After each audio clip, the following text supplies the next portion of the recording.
So I want you to think about the last time you were pressured into saying yes to something. Right. Like when every single fiber of your being was just absolutely screaming no. Oh, yeah. We've all been there. Right. Maybe you were, I don't know, sitting in some sterile corporate meeting room and your boss was rolling out this new policy that just felt, well, inherently wrong. Or maybe in a doctor's office. Yes, exactly. A specialist is handing you a diagnosis or like a treatment plan, and it just doesn't sit right with you. I want you to remember the physical sensation in that exact moment. It's very visceral. It is. Your throat tightens up, your stomach completely drops, your heart rate spikes. And culturally, we're trained to just call that anxiety. Yeah, we're told to just, take a deep breath, push it down, and listen to the quote-unquote expert in the room. But what if, and this is what we're getting into today, what if ancient traditions and like modern neuroscience completely agreed that it isn't anxiety at all? What if that heavy, undeniable knot in your stomach is your biology literally begging you not to surrender your free will? It's a really profound reframe of a universal human experience because, we've all had that moment where we actively decide to betray our own internal compass. For sure. And we do it because, well, from a very young age, we've been conditioned to believe that our internal compass is basically broken. Yeah, that we can't trust ourselves. Exactly. We're taught that the maps handed to us by large institutions are the only valid way to navigate reality. Which perfectly brings us to our mission for this deep dive. We are going to explore how humanity has slowly, quietly, and honestly, almost voluntarily, Yeah, almost eagerly in some cases. surrendered its free will to institutional authority. We're looking at why we stopped listening to that inner voice, and more importantly, why reclaiming that voice isn't just, some modern self-help trend. Far from it. Right. According to the sources we're unpacking today, reclaiming that inner voice is the ultimate act of what ancient traditions called dharma. And to map this all out, we're pulling from this incredibly diverse stack of materials. We're looking at ancient Vedic texts. Yeah, the heavy hitters. Right, including the philosophical frameworks of the Mahabharata. We're bringing in the intense historical debate between free will and determinism. Which gets wild, by the way. It really does. And crucially, we're bridging those ancient concepts with cutting-edge science. We're looking at the modern medical and spiritual insights of Dr. Katyali Srivatsa. Yes, his work is central to this. Exactly. We'll be looking specifically at his text, Maya Meditation, his book, Leading with Purpose, his autobiography, 21st Century Charaka. Which is fascinating on its own. It is.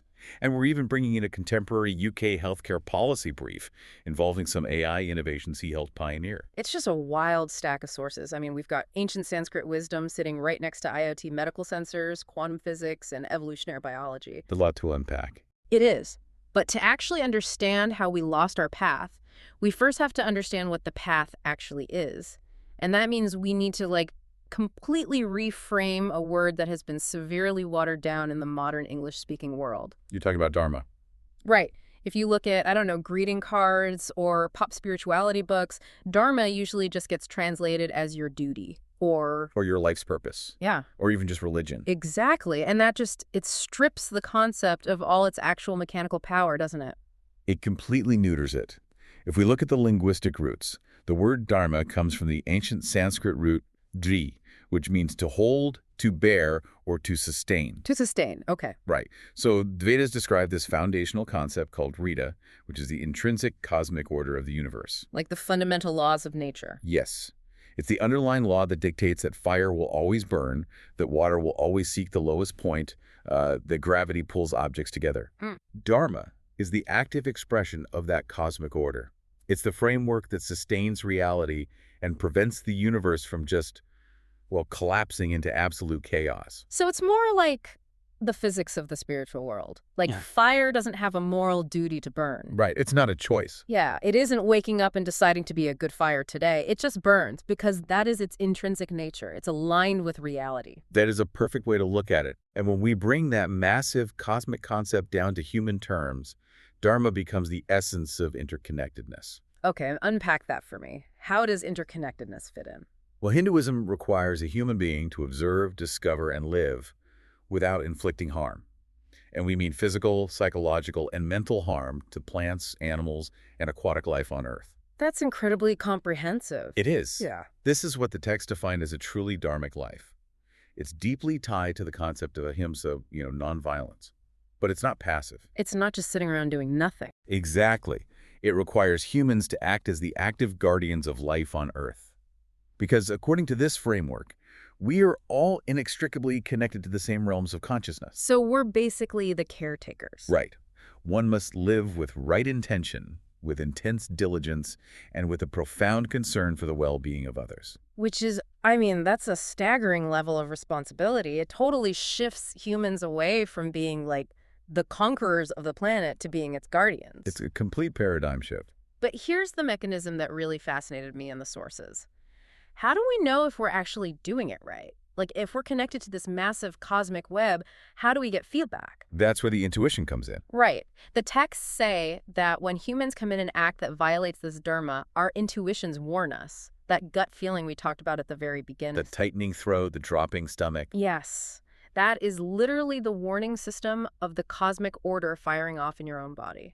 And this isn't just, mystical poetry.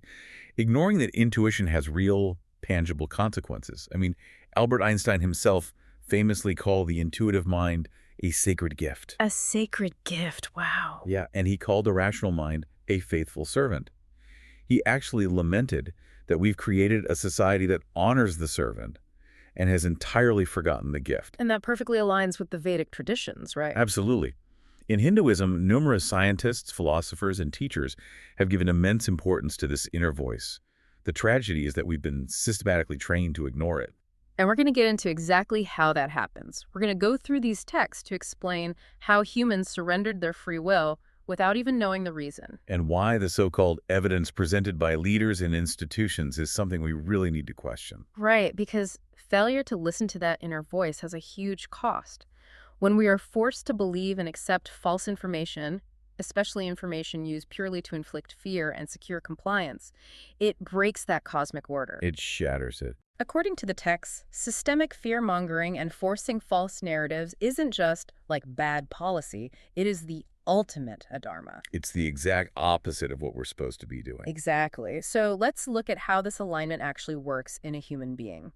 The sources detail the Manava Dharma Sastra and the writings of this 4th century scholar Vatsyayana. Yes, classic texts. And they explicitly state that true dharma, which includes actions like charity, compassion, truth-telling, it must be assented to by the heart. The Sanskrit term they use is atmatusti. Right, meaning it literally cannot be forced. I really want to pause on that word.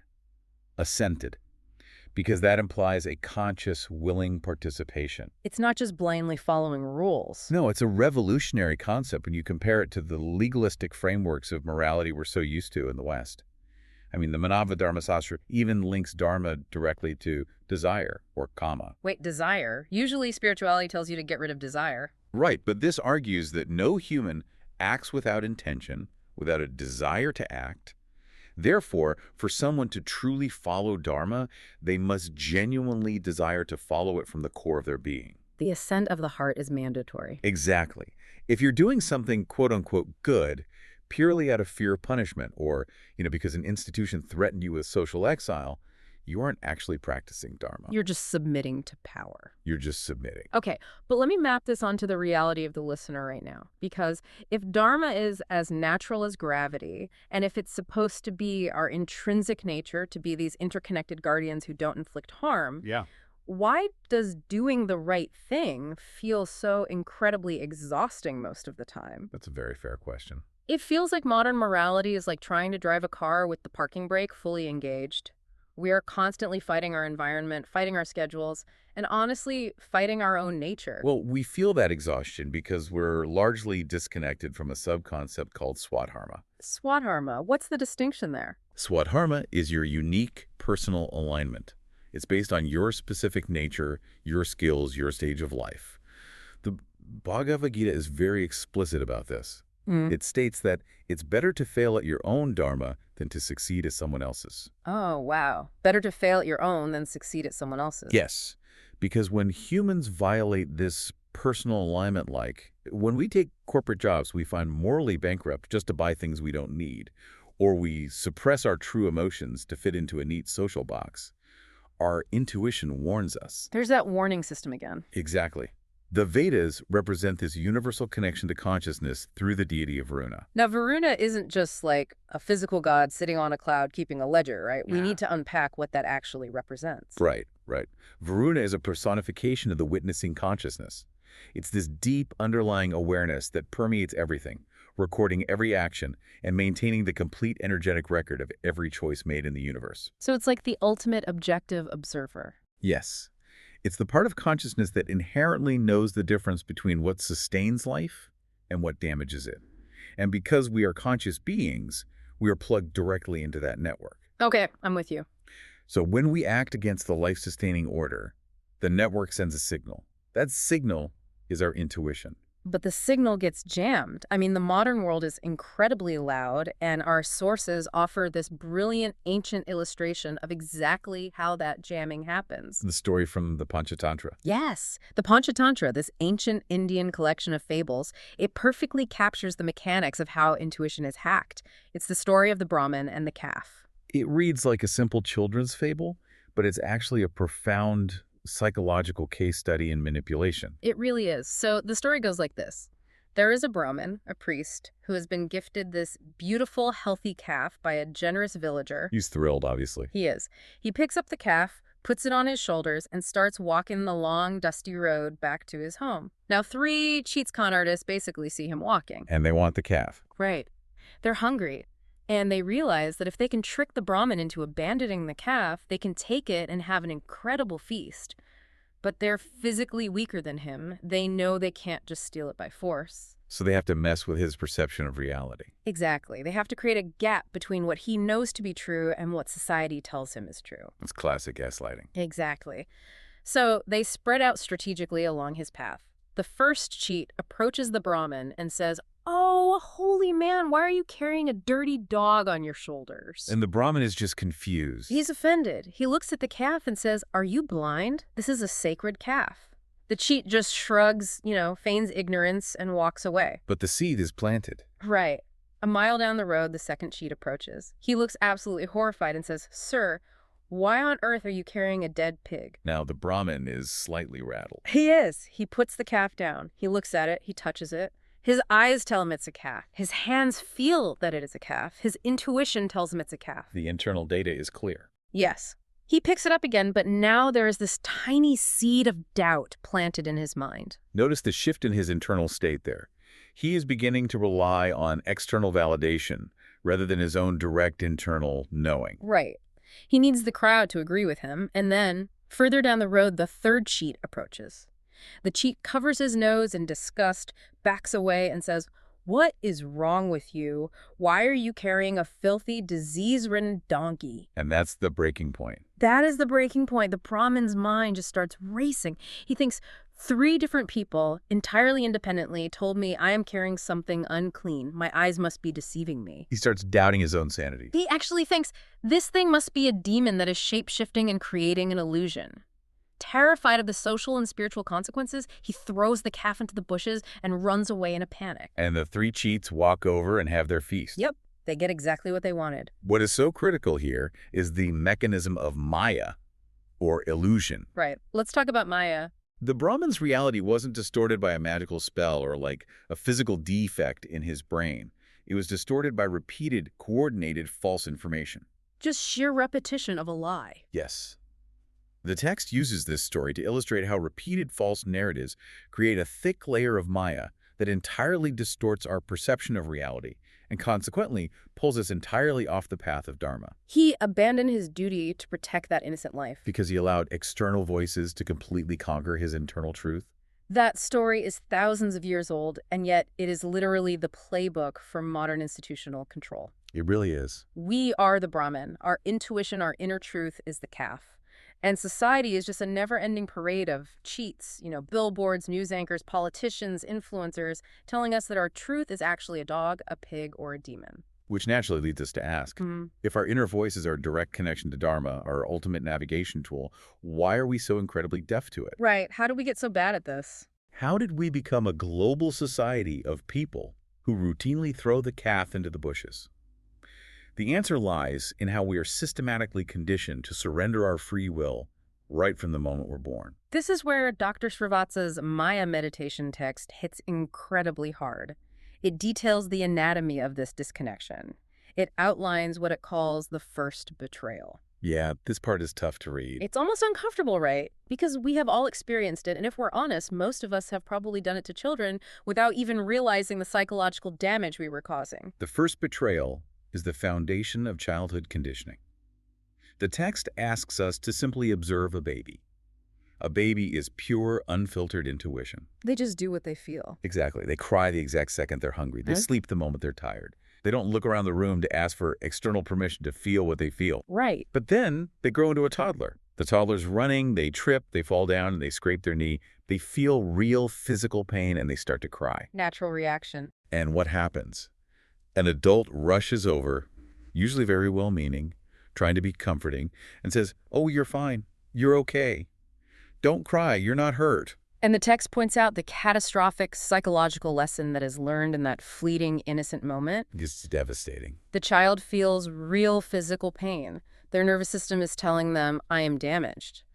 But the giant authority figure in the sky, the parent who controls their food, their shelter, their survival, tells them they are not in pain. They're forced to resolve a paradox. Exactly. And the conclusion they draw is, my internal experience is invalid unless it is externally verified. My body is lying to me. The authority figure holds the actual truth. And it doesn't just happen once. It happens hundreds, maybe thousands of times throughout childhood. You can't be hungry. You just ate an hour ago. There's nothing to be scared of in the dark. Go back to sleep. Why are you sad? You have so many toys. Every single time, the child's soul whispers a truth about their state of being, and the external world denies it. It just chips away at their trust in themselves. The message is relentless and clear. Your inner experience is significantly less trustworthy than external judgment.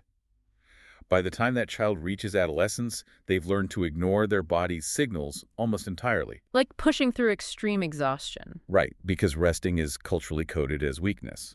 Or they suppress completely valid anger because showing it is deemed impolite. Okay, but I want to push back a little bit here as we move into what the text calls the second betrayal, which it identifies as educational indoctrination. Let's hear it.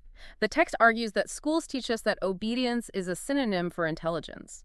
But wait, we need some level of standardization, right? I mean, if every kid just follows their intuition in a classroom, nobody learns long division, nobody learns grammar. We need external authorities to teach us facts. That is a very important distinction, and it's one the sources address directly. There's a vast difference between transmitting factual data like how to do long division or the dates of a historical event and demanding the surrender of autonomy. Okay, so where does the betrayal happen? The second betrayal occurs in how education is delivered. A student looks at a math problem or a historical narrative and says, "This doesn't make sense to me." Right. A healthy educational environment would say, "Let's explore why it doesn't make sense. Let's look at the mechanics." But what usually happens, The teacher, who is completely pressed for time, just says, this is just how it's done. Stop asking questions and memorize it for the test. exactly. So we are explicitly taught to trust textbooks and authority figures over our own observation and critical thinking. The student learns that their confusion is a sign of their own inherent ignorance, not a signal that the explanation itself might be flawed or incomplete. Education slowly mutates into an exercise in compliance. By the time we graduate from these highly structured systems, we have been fundamentally trained to believe that knowledge and truth belong exclusively to experts with credentials, not to ourselves.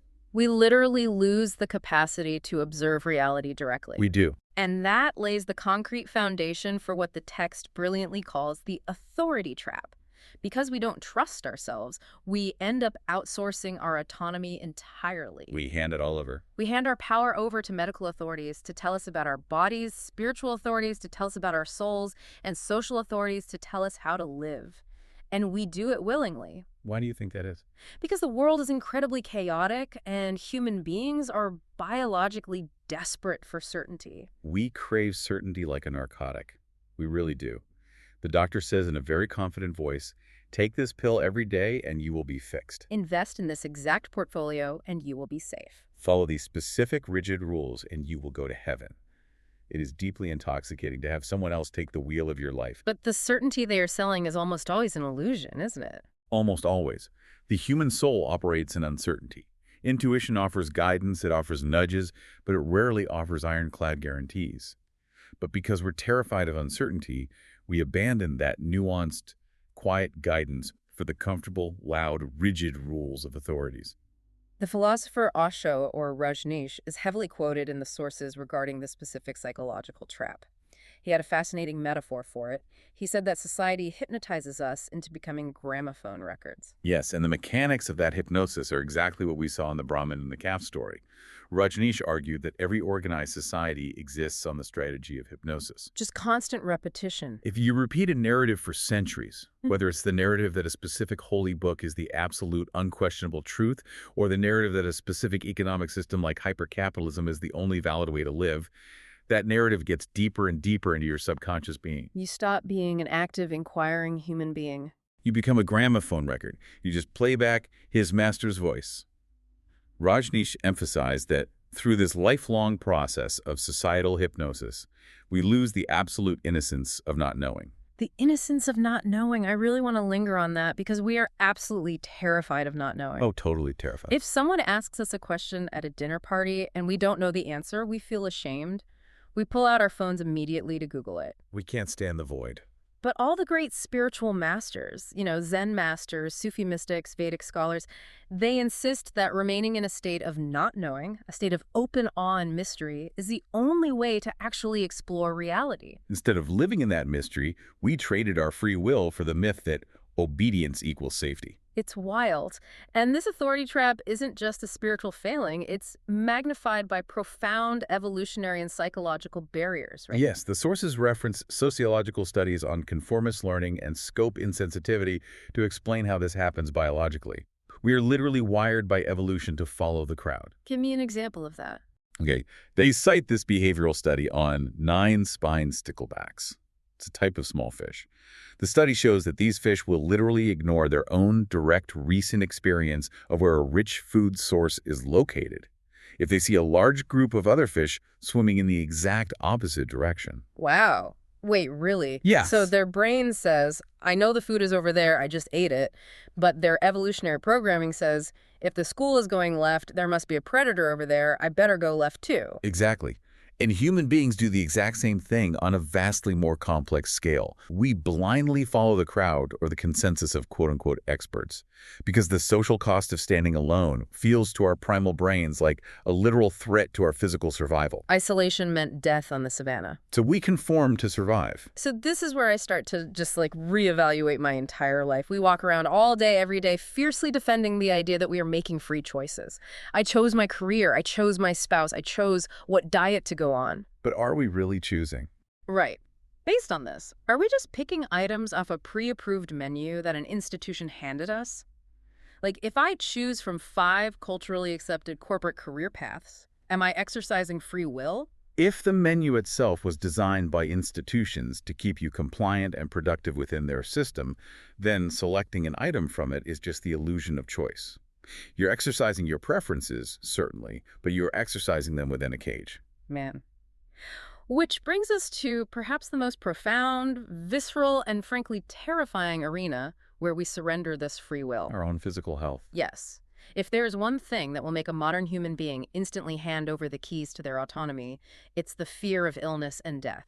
We walk into a hospital and we immediately regress to that child with the scraped knee, looking at the authority figure to tell us what is true. This is where Dr. Srivatsa's autobiography, 21st Century Charaka, and his book, Leading with Purpose, provide a brilliant insider critique of the modern medical establishment. He has a really unique perspective. He writes beautifully about his childhood in India, sitting in a room lit by a small oil lamp, deep listening to his grandfather and his students debate ancient philosophy. And the framework they relied on heavily was the Nyaya philosophy. Let's define that for a second. Nyaya philosophy, that's the ancient Indian system of logic and epistemology, right?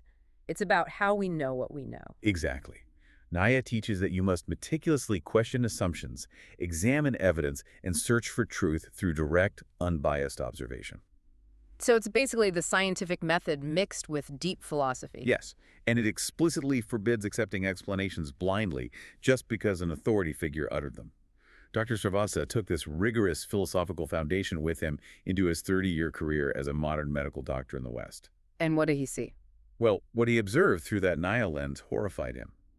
He saw a modern healthcare system that treats patients not as active participants in their own biology, but as completely passive recipients of institutional directives. He noted something so subtle but so devastating about how we use language in medicine. About the labels. Yeah. He said when he meets people socially, the moment they find out he's a doctor, they start reciting their medical history. But they don't say, my body is currently experiencing symptoms of elevated blood sugar. Right, they say, I am a diabetic. Exactly. Or, I am hypertensive. They instantly claim permanent ownership of the disease. They weave the diagnosis into their core identity. They allow the institutional label to permanently shape their reality. Dr. Srivatsa uses his background to pose a radical question. What if much of what we call chronic illness is not as concrete or permanent as we perceive it to be? What if it's something else entirely? What if a vast majority of the symptoms we experience are simply the body's natural biological response to severe stress, to environmental imbalance, or, critically, to fear? But the medical system, as it's currently structured, doesn't have the time or the financial incentive for that level of nuance. I mean, the sources detail a perfect example of this with the discovery of antibiotics. Oh, this is a perfect example. Now, antibiotics were a genuine miracle of science. They saved millions of lives. But look at how that miracle was ultimately weaponized by the system.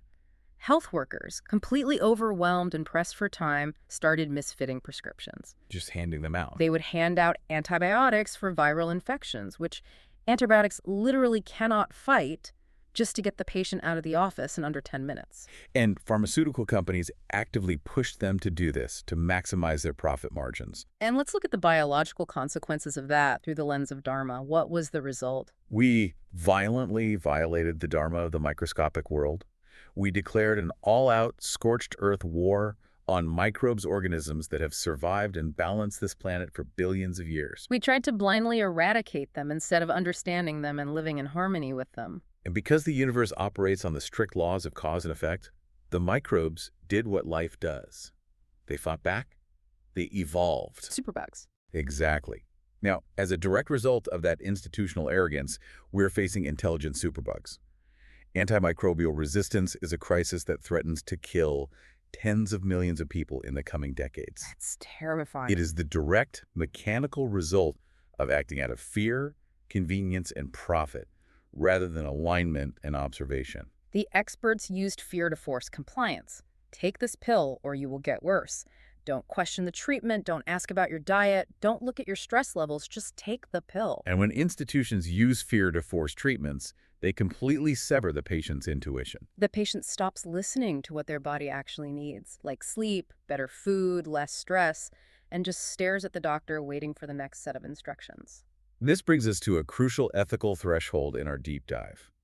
If we accept the premise from our Vedic sources that Dharma requires us to actively care for the well-being of others and to respect their free will, Then what does that mean for these institutions? it means that an institution that uses systemic fear-mongering to push a narrative, a drug, or a treatment is committing a direct violation of cosmic order. Wow. Inflicting fear to secure obedience is the ultimate dharma.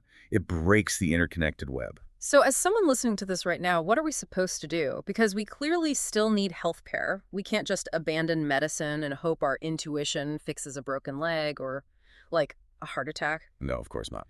This is where the UK policy brief regarding the Prima kiosk comes in. When I read this part of the source material, my mind was blown. It's a brilliant application. It is a real-world, highly technical application of Dharmic principles engineered directly into modern technology. Prima stands for Primary Emergency Medical Assistant. It's an AI-powered kiosk designed to look almost like a modern, sleek telephone booth, equipped with clinical-grade IoT medical sensors. But what makes Prima unique isn't just the hardware or the sensors, it's the philosophical software behind it. It's powered by an AI called Dr. Maya AI. Let's look at the systemic crisis it addresses. Millions of people contact the NHS in the UK every single day, and a massive percentage of those visits are driven purely by anxiety. Just pure panic. These are conditions that absolutely do not need a doctor's immediate intervention, but people are scared, their bodies are reacting, they want certainty, and so they panic and clog the emergency system. Right. Imagine a working mother at 2 a.m. Her child has a sudden fever. She's terrified. Or a man feels a tightness in his chest after a stressful day and thinks, is this a heart attack? They panic. They rush to the emergency room where they will sit for 8 hours surrounded by actual trauma patients. But the Prima kiosk offers a completely different mechanism. They can walk up to this kiosk in their community, interact with the AI, and use the sensors to take their own vitals. Yeah. Blood pressure, oxygen saturation, temperature. They could even read a lateral flow test. And then, crucially, the AI doesn't give them a definitive medical diagnosis to own. No, it gives them a color-coded triage assessment based purely on the data. It creates a pause. Red means it's a genuine emergency. Go to A&E immediately. Blue indicates an infection, risk isolate, and get a lab test. Green means moderate symptoms, safe to manage at home with observation. Yellow means mild practice self-care. What the system does mechanically is extraordinary. It empowers the patient with their own biological data. It replaces their blind fear with actionable, objective knowledge. It isn't trying to replace the human doctor. It's performing the crucial task of distinguishing the urgent from the non-urgent without invoking panic. It is literally giving the patient their autonomy back. Instead of sitting in a waiting room feeling like a helpless child waiting for the authority figure to speak, they interact with a transparent system. The policy brief contrasts this beautifully with what it calls Synthetica Maximus, which is AI designed purely to maximize user engagement, harvest data, or drive corporate profit. Right, the stuff we're all used to and kind of terrified of. Exactly. The Prima kiosk, by contrast, is an example of Synthetica Collaboratis. That term means it is AI working within a shared, transparent, moral framework, prioritizing the user's safety and honesty above all else. It is literally engineering ahimsa, the principle of non-harm into the code of a machine. It's a perfect example of how advanced technology can be used to restore the human mind to a state of calm observation rather than a state of panic. It stops the weaponization of fear at the source. But if we zoom out from medicine to the broader philosophical landscape, we hit a massive roadblock. Because institutions, whether they are governments, giant university systems, or tech monopolies, often justify their top-down control by leaning on a very specific, deeply ingrained scientific narrative. Determinism. Yes, determinism. They essentially argue, why are you complaining about losing your free will to us? Science proved decades ago that you don't actually have free will anyway. This is a debate that has raged for centuries, and it is vital to understand how it's used against us. Let's get into it. The determinist argument, championed historically by philosophers like Thomas Hobbes, views human beings as nothing more than incredibly complex biological machines. Hobbes argued that we are driven entirely by mechanical self-interest and physical appetites. It's like we're just meat robots. Basically. In this view, what you call a voluntary choice, like deciding to quit your job or deciding to help a stranger, is really just a complex mathematical and chemical calculation happening in your brain based on past inputs. And the really tricky part is that the determinists point to actual neuroscience to back this up. If we are going to understand how to fight this, we have to look at their best evidence.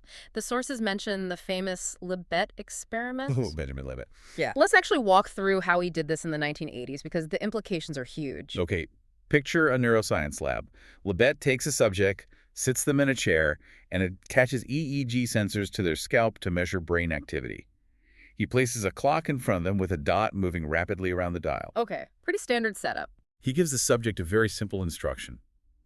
Flick your wrist whenever you feel the conscious urge to do so, and note exactly where the dot was on the clock when you felt that urge. Sounds simple enough. I decide to flick my wrist, my brain sends the signal, my wrist moves. That's what we all assume happens, but that's not what Libet's EEG machines recorded.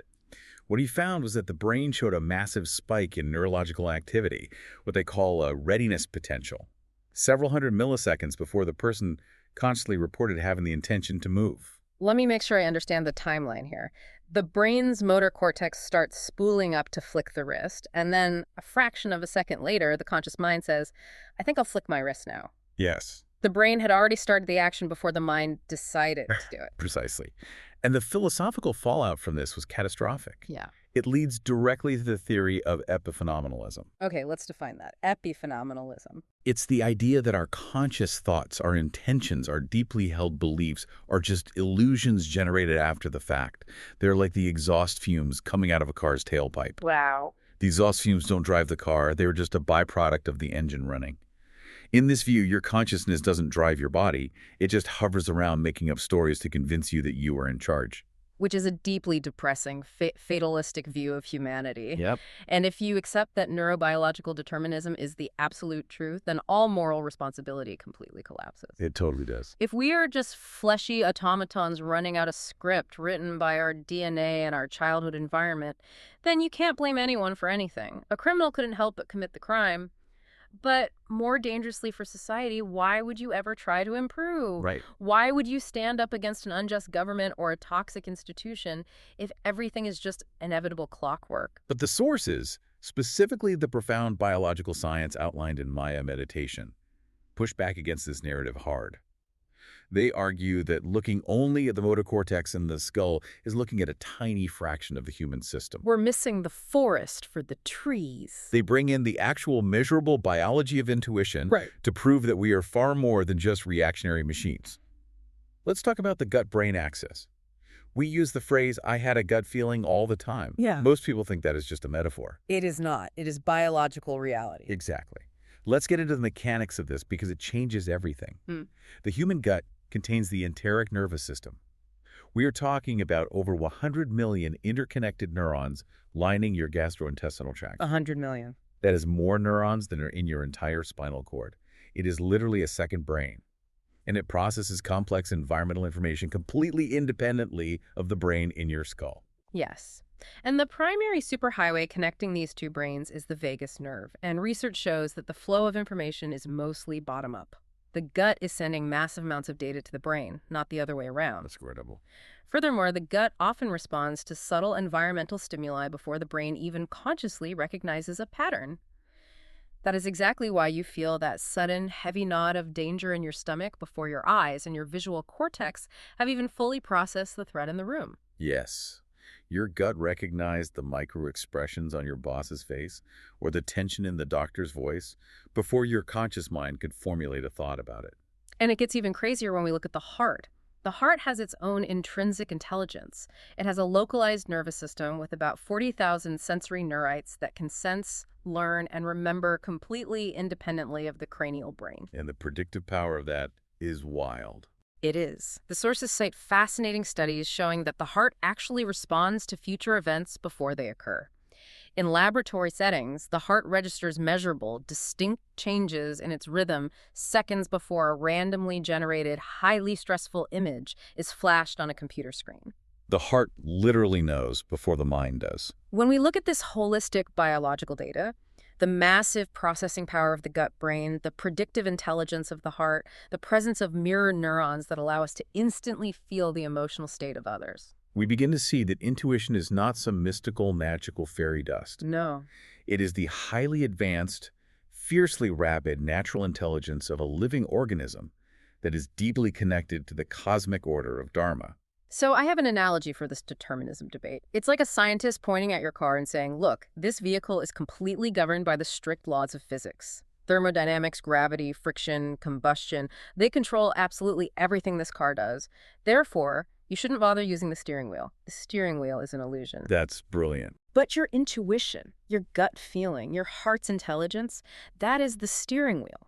You might be bound by the physical laws of the universe, but you still have to steer the damn car to avoid going off the cliff. That is a phenomenal analogy. And the text Maya Meditation cuts through the academic noise of this debate with a very pragmatic observation. It argues that whether or not absolute determinism is strictly physically true on some imperceptible quantum level, the experience of free will is biologically vital for human survival. The text beautifully calls the experience of free will the firewall of the soul. The firewall of the soul. I love that imagery. It protects the core system from malicious external code. Exactly. When leaders, politicians, or people in institutional power present evidence designed to convince human beings that they are powerless, that their choices don't matter, that they're just helpless victims of their genetics or the economy or a virus, it is a deliberate mechanism of control.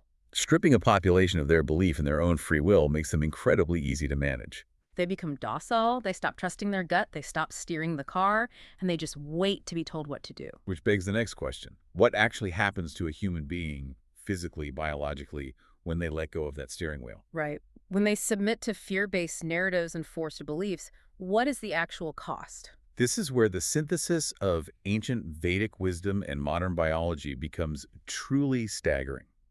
Lesson 4 of Maya Meditation breaks down the exact mechanics of this. The human nervous system operates primarily in two distinct modes.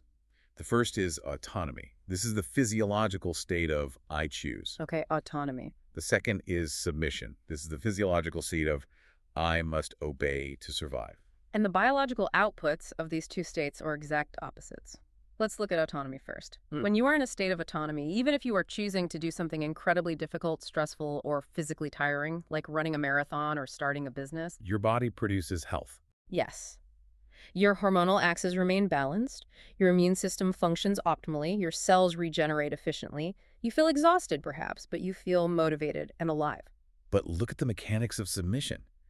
When you are forced into submission, when you are operating out of deeply ingrained guilt, institutional pressure, perceived obligation, or systemic fear, your body physically interprets that lack of agency as an active, life-threatening danger. It triggers the HPA axis, right? The hypothalamic pituitary adrenal axis. Exactly. Your hypothalamus tells your pituitary gland to scream at your adrenal glands to release massive amounts of cortisol and adrenaline.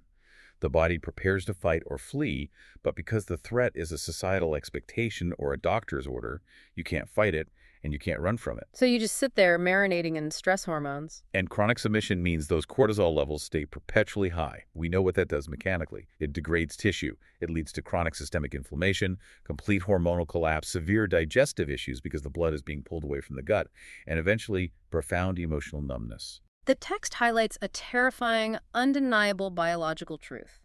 Self-sacrifice activates the exact same stress pathways as physical danger. Let that really sink in. Society constantly tells us that good, moral people sacrifice themselves. We are told to stay in toxic, soul-crushing jobs to be a good provider. We are told to endure emotionally abusive relationships to keep the family together. We carry massive burdens in the name of being obedient. But when a person repeatedly says, I can't say no, or I have no choice, the body's nervous system hears, I am not allowed to protect myself. And if the conscious soul is not allowed to protect itself, the physical immune system essentially throws its hands up and says, well, what is the point of protecting this body? And it begins to shut down. This is the hidden root cause of so much modern chronic illness. Yeah. People can eat perfectly clean, organic diets. They can exercise for an hour every single day. They can do yoga and meditate. But if their free will has been disabled by institutional or societal guilt, they will stay chronically sick. If we connect this back to the core focus we discussed earlier, the concept of ahimsa and the requirement to live without inflicting harm, the implications are massive. Let's draw that line.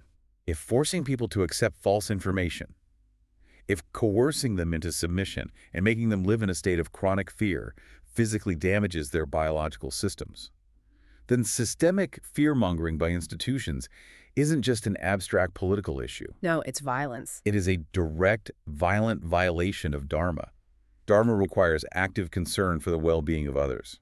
Inflicting fear that causes biological sickness is the ultimate adharma. There is a vivid, unforgettable story from the teachings of Rajneesh that illustrates the intense psychosomatic power of forced belief and guilt on human biology. Oh, the fasting story. Yes. He tells the story of an incident from his own youth. He was born into a very strict Jain family in India. Now, Jains have profound, rigid dietary restrictions based on their interpretation of nonviolence. And one of the strictest rules is an absolute prohibition against eating anything after the sun goes down. From the moment he was born, he was deeply conditioned to believe that eating at night was a grievous, unforgivable sin against the universe. And he tells the story of going on a long hike in the mountains with some friends who were Hindu, and they did not share this specific dietary restriction. It's a beautiful day, they're climbing hard, they're burning calories, night falls, and they set up camp. And they start cooking. His friends immediately start cooking a hot meal, and Rajneesh is absolutely starving. He smells the food, his biology is crying out for calories, and the temptation is overwhelming. He has this intense internal debate, finally rationalizing to himself, well, if all these guys are going to hell for eating at night, I guess I'll just go to hell with them. It's just one night, my body needs food. So he caves, and he eats the meal. And what happens next is terrifying. He can't sleep. He spends the entire night violently, uncontrollably vomiting. It is nightmarish. He's in physical agony. He looks over at his friends who ate the exact same food, and they are sleeping peacefully under the stars. And his initial, deeply conditioned thought is, The Jain priests were right. God has punished me immediately. I committed a cosmic sin, and this physical agony is the divine consequence. But it wasn't God. No. As he matured and observed his own mind, he realized the profound mechanical truth of that night. The vomiting didn't come from his soul. It didn't come from a punishing God. It came from the implanted idea. The conditioning. It was the physical result of 18 years of continuous, intense psychological conditioning. His physical body was reacting violently to deep societal hypnosis and the overwhelming guilt that had been programmed into his nervous system. The guilt itself, the belief that he had done something wrong, was what made him violently ill. It is the ultimate proof that our beliefs, especially the ones forced upon us by authority figures, have absolute dominion over our biology. Guilt and blind obedience to false authorities literally make human beings sick. So, if submission is the disease and fear-mongering institutions are the enablers, what is the cure? How do we actually live a dharmic life, a life of free will in a modern, hyper-connected world? How do we take the steering wheel back? This brings us to the final, most actionable part of our deep dive: reclaiming sovereignty. The Maya meditation lifestyle lays out 3 very clear, very challenging pillars for doing this. Okay, hit me with them. Pillar 1 is radical self-honesty.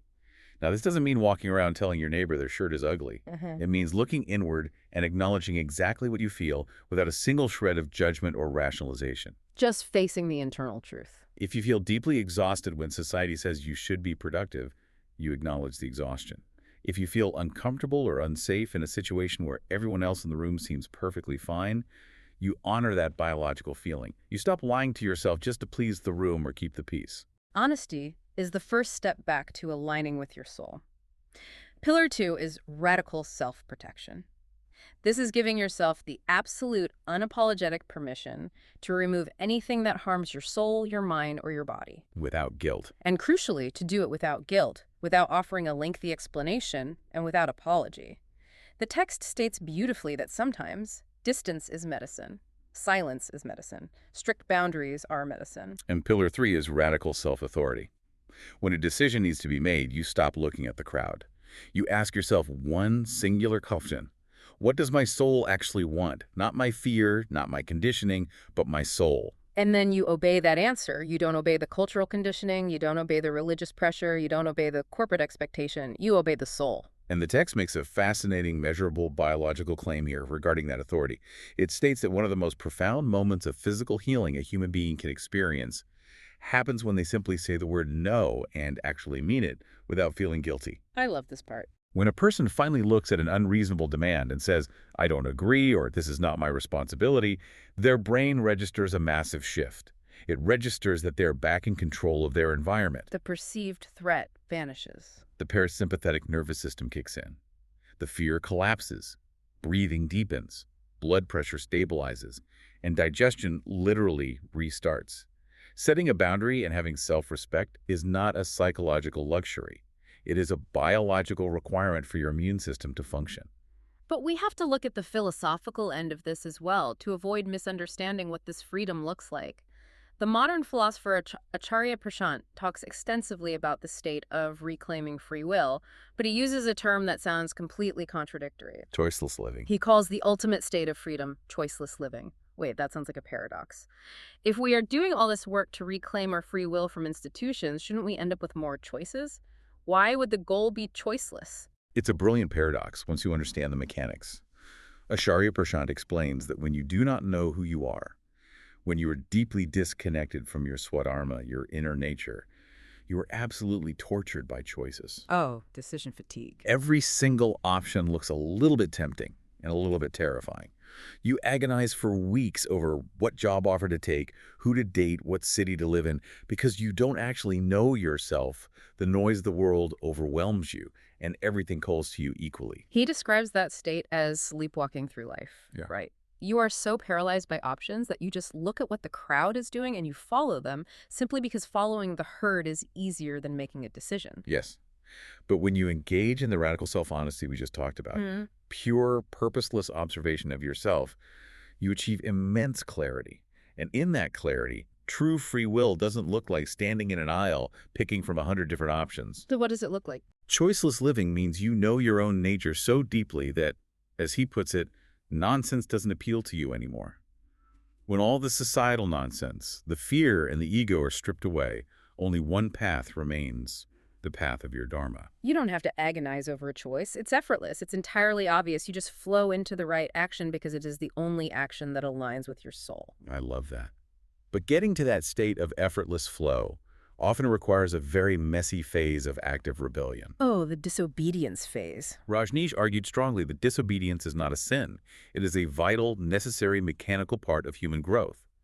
Just like a child eventually has to disobey their parents to individuate and become an independent adult, we have to disobey society. You have to be able to say a definitive, hard no before your yes has any actual authentic value. Disobedience is what breaks the hypnosis. It shatters the gramophone record playing in your head. It returns you to that innocent state of not knowing where the slate is wiped clean, and you can finally hear the quiet whisper of your own intuition again. Okay, but I have to push back here on behalf of the listener because we need to make sure we aren't suggesting something dangerous. What does this all mean practically tomorrow morning? Are we sitting here saying, never trust a doctor again, throw away all your textbooks, ignore every teacher, every expert, and just do whatever your gut says all the time, no matter what? Because honestly, that sounds like a recipe for absolute chaos, and people would get hurt. Not at all. And that is exactly the trap of binary thinking that institutions want us to fall into. Either you obey us completely, or you are a chaotic anarchist. Reclaiming your sovereignty does not mean abandoning rationality, science, or civilization. It means integrating your rationality with your intuition. The texts specifically address this balance. The trap is believing that only the external data matters, or that only the internal intuition matters. Right. It's a synthesis. You approach a problem and you ask, what does the objective data say? What does my logical brain think? And then, crucially, what does my body feel? What does my soul know? And you synthesize all of those inputs. Exactly. You do not inherently distrust experts just for the sake of rebelling. You simply change the power dynamic of the relationship. You grant authority to an expert intentionally rather than surrendering it to them blindly out of panic or fear. You consult a doctor, you review the blood work, you listen to their advice, but you never, ever ignore the soul's input. If the doctor's advice causes that heavy, sinking knot in your stomach, you don't dismiss the knot as mere anxiety. You pause. You ask more questions. You seek another path, a second opinion, or a different approach that aligns with both the rational evidence and your inner truth. You remain, at all times, the active guardian of your own life. That is a phenomenal distinction, granting authority intentionally as a peer versus surrendering it blindly as a subject. So, to synthesize this massive journey we've been on today, we started by rescuing the concept of dharma from its modern, rigid definitions. Dharma isn't a list of moral chores. It is the natural cosmic order of a universe connected by consciousness. It requires us to live as guardians without inflicting harm, guided constantly by the sacred gift of our intuition. But over generations, we stepped off that path. We suffered the betrayals of childhood conditioning, where we learned our pain wasn't real unless an adult validated it. We went through educational indoctrination, where we learned to value obedience over observation. We fell headfirst into the authority trap, surrendering our free will to institutions that govern through the ultimate adharma, the weaponization of fear and the forcing of false narratives. And we saw the mechanics of how this surrender isn't just a philosophical loss, it is a measurable biological catastrophe. Operating in a chronic state of submission physically breaks down the human immune system. Therefore, healing our bodies and healing our society requires the exact same medicine, a radical return to self-honesty, self-protection, and self-authority. It requires us to stop being hypnotized gramophone records and to reclaim the powerful innocence of not knowing. It requires us to finally listen to the calf instead of the cheats on the road. And that brings us to our final thought for today. A thought I want you to carry with you the very next time you are sitting in that room, across from an authority figure who is confidently handing you a reality that you know deep down isn't yours. Right. What if the next time you feel that inexplicable heavy knot in your stomach when someone in power tells you what you must do, you didn't treat it as anxiety? What if you treated it as the ancient cosmic web of Dharma itself, ringing a biological alarm bell in your very DNA, begging you to finally take the wheel?